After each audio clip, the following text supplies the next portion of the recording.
நான் நடிகை ஜெயதேவி பேசுகிறேன்.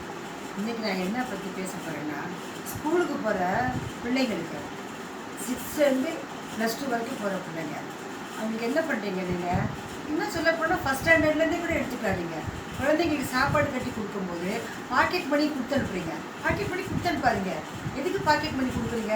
அந்த காசை எடுத்துகிட்டு போய்ட்டு பக்கத்தில் இருக்க கடைகளில் பிள்ளைங்க ஜங்க் ஃபுட்டை வாங்கி சாப்பிட்றாங்க, ஃப்ரைன்ஸை சாப்பிட்றாங்க, 5 ரூபா பாக்கெட்டு 10 ரூபா பாக்கெட்டில் வைக்கிற அதெல்லாம் வாங்கி ஸ்நாக்ஸ் எல்லாம் சாப்பிட்றாங்க. அது எந்த எண்ணெயில் செஞ்சுருப்பாங்க, எப்போ செஞ்சுருப்பாங்க? நீங்கள் வீட்டில் இருப்பீங்க, குழந்தைய கையில் பணத்தை மட்டும் கொடுத்து அனுப்பிச்சிடுங்க, பாக்கெட் பண்ணியை கொடுத்து அனுப்பிச்சிடுங்க. அது என்ன வாங்கி சாப்பிடுது, அது எதை சாப்பிடுது, அது டேட் ஃபார் ஆகிடுச்சான்னு பார்த்து வாங்க தெரியுமா இந்த பிள்ளைங்களுக்கு? அதை கொடுங்க, இதை கொடுங்க, அண்ணா அதை கொடுங்க, இதை கொடுங்கன்னு வாங்கி அங்கேயே நின்று சாப்பிடுதுங்க. அதனால என்ன ஆகும்? அந்த குழந்தைங்களுக்கு வயிறு கெட்டு வயிறு கெட்டு போகும் ஃப்ரெண்ட்ஸ்.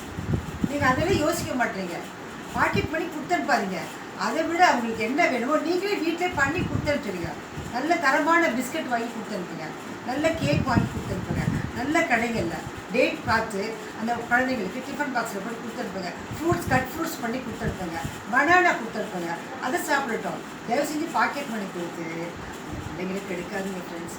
அதெல்லாம் என்ன ஆகும் தெரியுமா? வயிறு கோளாறு வந்து டாக்டர்கிட்ட போய் நீங்கள் மைய எழுதுவீங்க. டாக்டர்கிட்ட போய் பிள்ளைங்க சஃபர் ஆகும், நீங்களும் சஃபர் ஆவீங்க. டாக்டர்கிட்ட போய் நீங்கள் மொய் எழுதணும். எதுக்கு? அது குழந்தைங்களுக்கு சின்ன வயசுலேருந்தே அதுங்களுக்கு நல்ல பழக்க வழக்கத்தை கற்றுக் கொடுங்க ஃப்ரெண்ட்ஸ். அந்த பணத்தை பாக்கெட் மணியே கொடுக்காதீங்க. சில பேர் 50 ரூபாயெல்லாம் கொடுக்குறாங்க.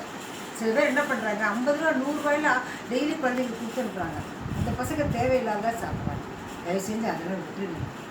அந்த சகோதரி சொல்ல கேட்பீங்களா?